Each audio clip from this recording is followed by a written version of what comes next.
Alright mga idol, so meron tayo dito ang Kawasaki CAR.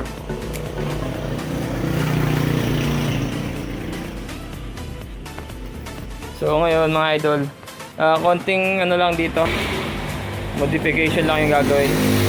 Matagal nga itong napa-stock, so 1 year mahigit na.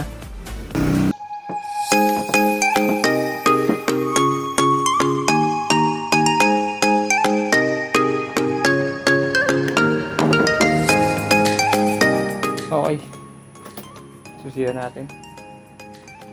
Oh. Boom, lobat. Alright, try natin mapandar natin sa push start. Bagong battery, so lobat. Kakarga na lang natin.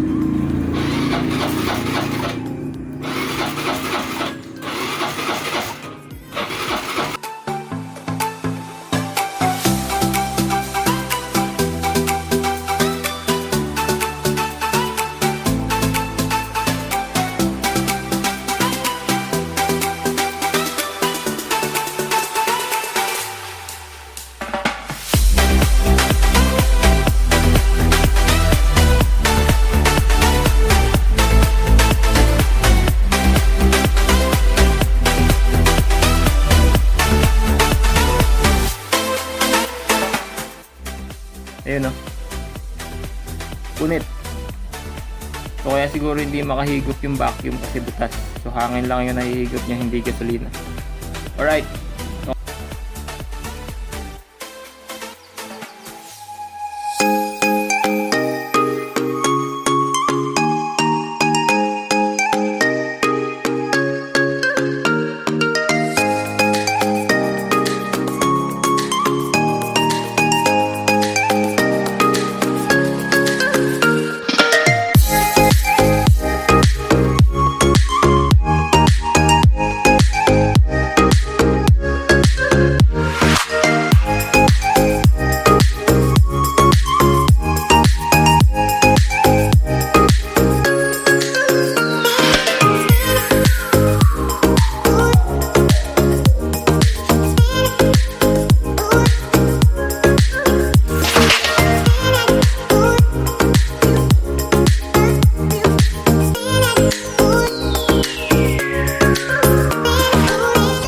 Lalabas na yung gasolina.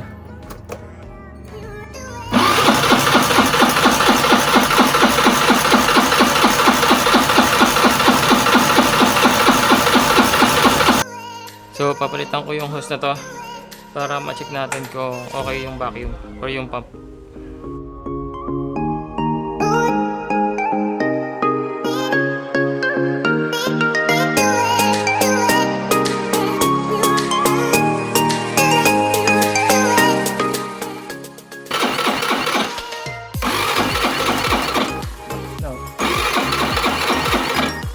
Alright, testing natin. Try natin kung under na. Alright. Yun, naridondo.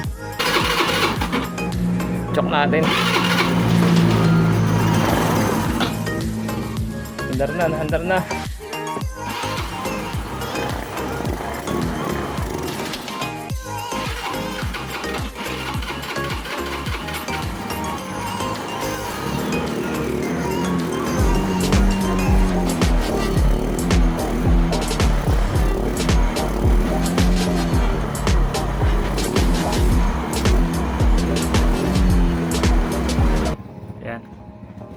So may lumalangit-ngit dito kapag pinipiga yung throttle or yung silinyador. So biglang lumalangit-ngit lang, parang lumalangit-ngit tapos biglang mawawala pag umaandar na.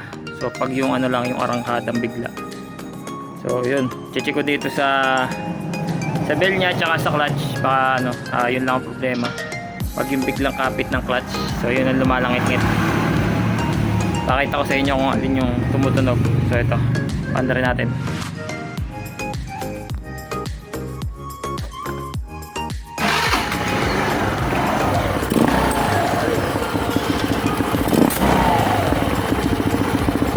Parang may daga.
So ngayon, nakabili na kami ng panibagong spring. Kasi yun nga ang problema, umiipit. Sa nakaraang video, sa unang video nitong Kawasaki curve natin. Yan. So iba yung napakabit na spring nung kicker. So kaya kinalas ko muna ito. I-compare natin dito sa ito galing na sa Kawasaki to. Ito yung pinaka-stock talaga ng Kawasaki curve. I-compare natin dun sa dating nakakabit. Yan na. So ito, yung dating nakakabit, mapapansin mo mga idol, yan. Sobrang kapal. Ito manipis lang. Tsaka tingnan mo yung niya, malayo. Ito siguro ay pang GY6. Hindi ako sigurado. Hindi ako kabisado yung spring ng kicker ng GY6. So, malayo. So kaya nagkakaproblema sa kicker. Kaya nangyayari, ayan napuput-put. Put yung nyo, tumatama yung spring. Kasi nakaangat yung spring dito. Ito itong nona. Ayan, nakaganyan kasi yan dyan. So ito ang nasa ibabaw, tumatama dito pag nababanat na ito. Stretch na itong spring. Kaya nahirapan, umiipit yung kicker, hindi bumabalik. Ayan. So ito na ngayon yung bago. Ayan. Testing na natin kung babalik ba yung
kanina kasi nag-overcharge ito mga idol.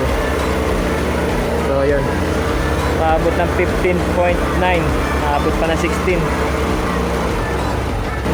So yun na lang inaabot ng charging niya ngayon.